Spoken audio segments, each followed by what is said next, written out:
Bonjour, bienvenue dans l'Instant T, votre magazine d'actualité. C'est lundi et comme chaque lundi, on parle de sport avec vous, Ludovic Jean. Bonjour Ludovic. Bonjour Gwen. Alors, c'était un beau week-end pour les équipes sportives finistériennes. Oui, en effet, avec notamment les victoires du Stade brestois, du Brest-Bretagne handball, des athéistes bretons qui ont fait tomber des records, et puis en hockey sur glace, les Albatros de Brest qui s'apprêtent à disputer les quarts de finale de la Ligue Magnus. Eh ben, on parle de tout ça avec vous dans un instant, c'est dans l'Instant Sport. Mais avant, on fait un point sur l'actualité de ce lundi 8 février dans le Finistère. Et après un week-end agité, ça a encore beaucoup soufflé ce lundi dans le département. Météo France a enregistré des pointes de vent à 117 km/h à Ouessant, 133 à la Pointe du Raz et jusqu'à 139 km/h à Camaret. Ce coup de vent a provoqué dans la nuit et en journée quelques dégâts, des chutes d'arbres ou encore des dommages sur une éolienne à Dinéol près de Châteaulin. Les pales ont été littéralement arrachées par les rafales de vent. Par ailleurs, quelques 1500 foyers ont été privés d'électricité en Finistère lundi matin, en partie à cause des chutes de fils électriques. Le département du Finistère est placé en vigilance orange pour les vents violents et le risque de vagues submersion jusqu'à mardi soir, un phénomène qui se conjugue avec d'importants coefficients de marée. Toutes les images que vous avez aperçues sont signées Le Télégramme. Comment venir en aide à une personne blessée? Quels sont les gestes qui sauvent? Depuis les attentats de novembre 2015 à Paris, de nombreuses personnes ont émis le souhait d'apprendre les gestes de premier secours. Pour répondre à cette demande, le ministère de l'Intérieur met en place une série de formations à travers toute la France, des initiations gratuites qui se déroulent sur les 4 week-ends de février. Dans le Finistère, 17 séances ont eu lieu lors du premier week-end. Comme à la Croix-Rouge française à Quimper, reportage.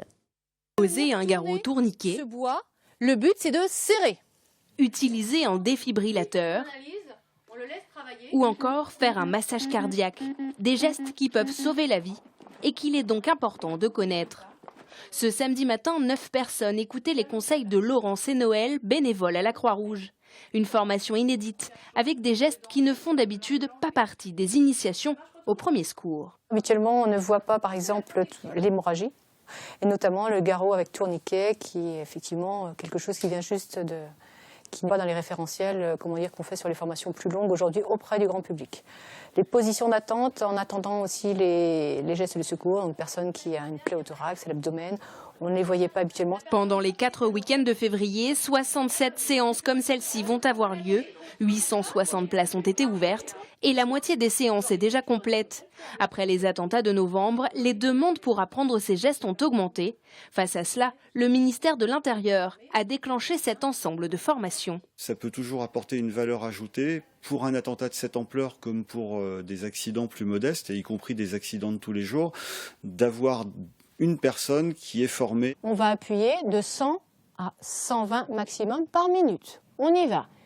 Pour les participants, le principal objectif est surtout d'améliorer leur confiance en eux face à un accident ou un événement grave. Je connaissais rien du tout, donc ça m'est arrivé d'être en situation une fois avec une personne qui avait une plaie à la tête, qui saignait abondamment, et j'ai été vraiment, je me suis retrouvée vraiment dans une situation difficile. Et on ne sait pas trop comment procéder, et c'est vraiment angoissant. Ça me permettra peut-être de réagir par rapport à une situation, c'est ce qui importe pour moi en fait. 450 personnes seront initiées aux gestes qui sauvent pendant ces 4 week-ends par la Croix-Rouge du Finistère, soit autant que ce qu'elle forme en une année. Et si vous aussi, comme notre journaliste Julie Sicot, vous souhaitez participer à une de ces formations aux gestes qui sauvent, vous pouvez vous renseigner sur le site de la préfecture sur www.finistère.gouv.fr. Petite escapade culturelle à présent, le Centre d'art contemporain Le Quartier à Quimper accueille en ce moment une exposition baptisée Autoconstructeur, poésie du détail, quand l'architecture rencontre l'art sous l'œil de l'artiste Catherine Ranou. Visite avec Frédéric Lorenzo. L'autoconstruction, ce sont ces néophytes qui décident un jour de construire eux-mêmes leur habitation, un abri ou simplement un poulailler. Au Centre d'art contemporain, les autoconstructions deviennent de l'art. L'architecte-artiste Catherine Ranou les a analysées et les présente dans cette exposition. dont le principe est en fait d'aller à la rencontre de gens qui construisent par eux-mêmes et de travailler sur ce qu'elle a appelé, en l'occurrence pour cette résidence, la poésie du détail de l'autoconstruction. Pour montrer cette poésie du détail, l'artiste architecte a réalisé un travail inversé. Elle a réalisé les plans de construction déjà existantes. Elle les signe du tampon d'une agence virtuelle, l'Agence internationale, une façon de rendre hommage aux autoconstructeurs. Là, il s'agit de gens qui construisent par eux-mêmes et qui définissent eux-mêmes leurs propres projets.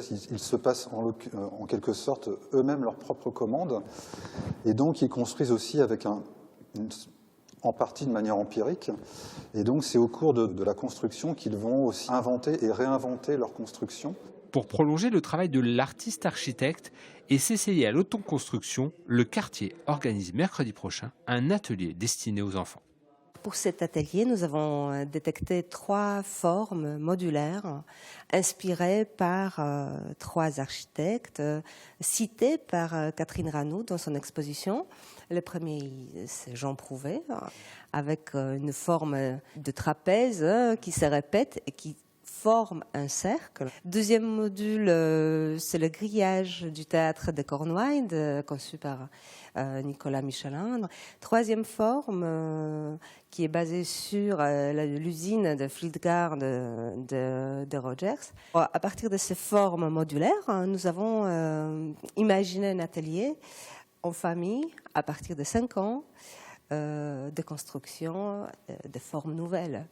L'exposition Autoconstructeur Poésie du détail est visible au quartier Centre d'art contemporain jusqu'au 14 février à Quimper. Et de la culture, on passe au sport. C'est l'heure de l'instant sport. Et pour commencer, petite plongée dans le monde de l'apnée. Ce week-end, les meilleurs apnéistes français étaient rassemblés à Brest pour la 3e manche de la Coupe de France. Un spectacle hors du commun avec de belles performances à la clé, comme un record de France. Retenez votre souffle avec ce reportage de Julie Sicot. Respirer, ventiler, plonger et retenir son souffle. Encore et encore. Ce week-end, dans la piscine de recouvrance à Brest, les efforts étaient silencieux mais impressionnants. Imaginez traverser 16 fois en apnée un bassin de 50 mètres. À ce petit jeu, le Brestois Johan Couteau est arrivé second pour sa première participation à cette épreuve. L'apnée, il la pratique en mer pour des chasses sous-marines et pour découvrir les profondeurs sans danger. Il faut s'entraîner.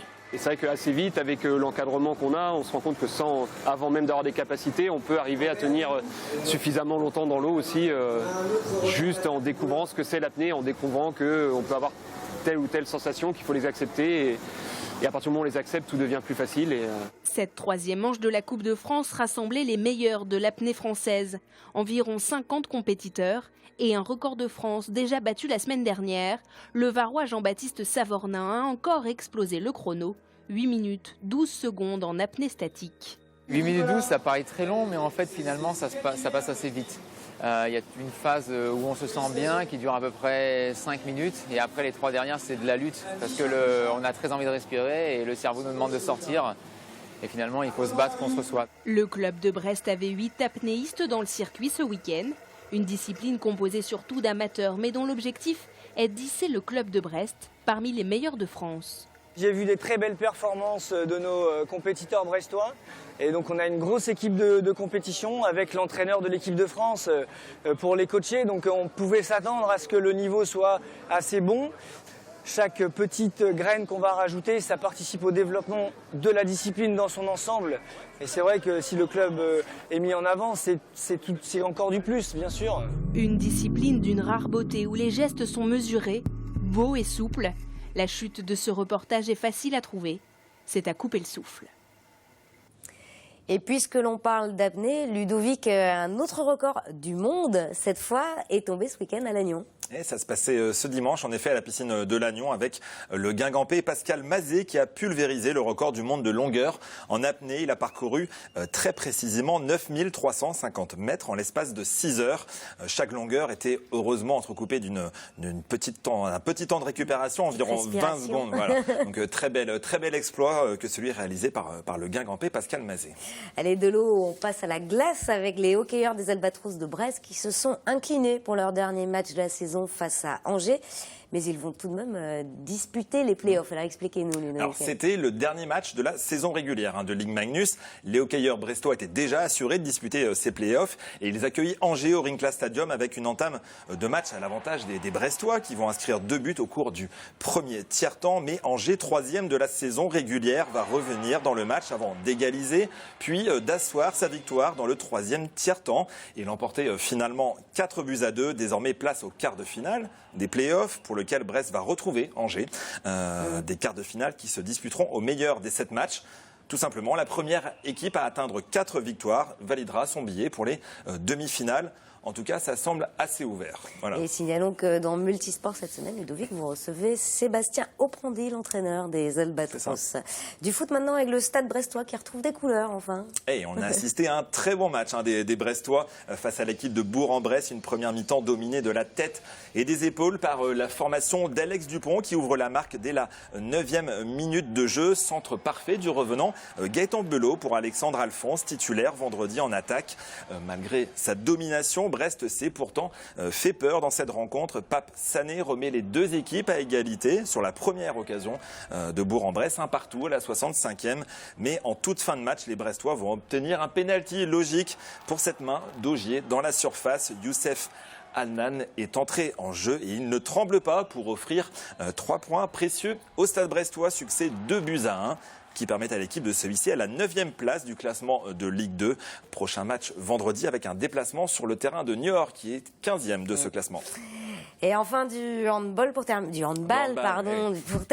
avec la belle semaine des filles du BBH, le Brest Bretagne Handball. Ouais, en effet, Gwen, ça avait commencé mercredi par une victoire plutôt tranquille, 33-20 face à Plan de Cuques en quart de finale de la Coupe de France. Brest qui sera opposé à Metz, leader de première division, le mercredi 20 avril à la Brest Arena. Gros choc en perspective. Et puis samedi, ce sont ces images. Les Brestoises n'ont pas fait dans le détail face à Onis La Rochelle lors de la 13e journée de D2.